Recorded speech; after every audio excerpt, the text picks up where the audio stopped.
এবার নীলাঞ্জনাকে হাতে না হাতে ধরে ফেললো শ্রোতা। বন্ধুরা ভিডিওতে লাইক দিয়ে দেখতে থাকুন। যে মুহূর্তে কিনা নীলাঞ্জনা স্রোতের সেবা যত্ন করতে ব্যস্ত হয়ে পড়ে, ঠিক সেই মুহূর্তেই স্রোত বলতে থাকে যে খবরদার দিদিভাই, তুই গুরুজন হয়ে আমার পায়ে একদম হাত দেওয়ার চেষ্টা করবি না। অন্যদিকে এই কথা শোনা মাত্রই নীলাঞ্জনা চমকে ওঠে এবং স্রোত বলতে থাকে যে, কি রে তুই নিশ্চয়ই চমকে উঠেছিস আমার এই কথা শোনা মাত্র? তোর নিশ্চয়ই এটাই মনে হয়েছে যে আমি হয়তো বা কোনো মতে তোকে চিনতে পারবো না। তুই নিজেকে আমার কাছ থেকে আড়াল করার জন্য যতই ঘোমটার কাজে লাগাস না কেন, কিন্তু কোনোভাবেই তুই আমার কাছ থেকে নিজেকে লুকোতে পারবি না দিদিভাই। কারণ তুই ভুলে যাস না আমাদের কিন্তু নারীর টান আছে, এবং তার থেকেও বড় কথা আমরা কিন্তু রক্তের সম্পর্কের বোন, এবং আমাকে তোকে চিনতে নিশ্চয়ই কোনোরকম কোনো পরিচয়ের প্রয়োজন পড়ে না। তোর চেহারা না দেখে আমি বুঝতে পেরেছি তোর উপস্থিতিটা।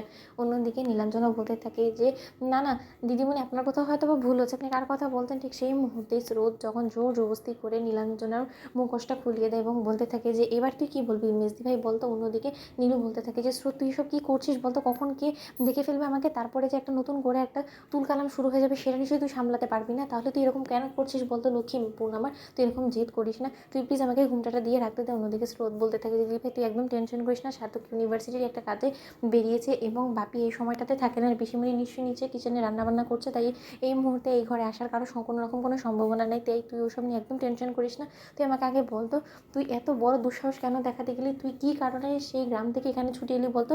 তুই তো সেখান থেকে পালিয়ে গিয়েছিলিস আমাকে গুলি করার পর, তাহলে তুই কেন আবার এখানে এলি? তুই জানিস পুলিশ তোকে হুমড়ি খেয়ে খোঁজ করছে। কোনো না কোনোভাবে পুলিশ যদি তোর অবধি পৌঁছে যায় তোর পেছন করতে করতে, তাহলে তোকে সেই বিপদের হাত থেকে কে বাঁচাবে বলতো?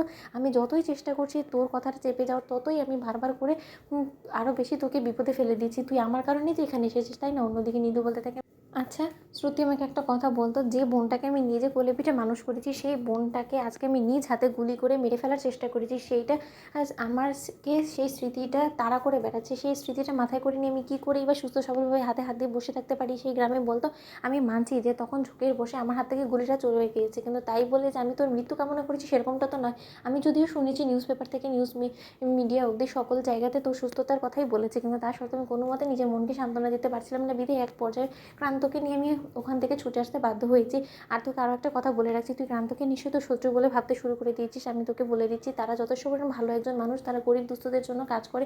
ধরে নিতে পারিস যে আমাদের কলকাতা শহরের এনজিওর মতন, কিন্তু তা সত্ত্বেও ওরা সেরকমভাবে কোনোরকম কোনো সরকার পক্ষ থেকে স্বীকৃতি পায়নি বিধেই ওরা একটা কোলঠাসা হয়ে রয়ে গিয়েছে। কিন্তু আমি তাদের পাশে থেকে আমার পাপের প্রায়শ্চিত্ত করতে চাই এবং মানুষ হতে চাই।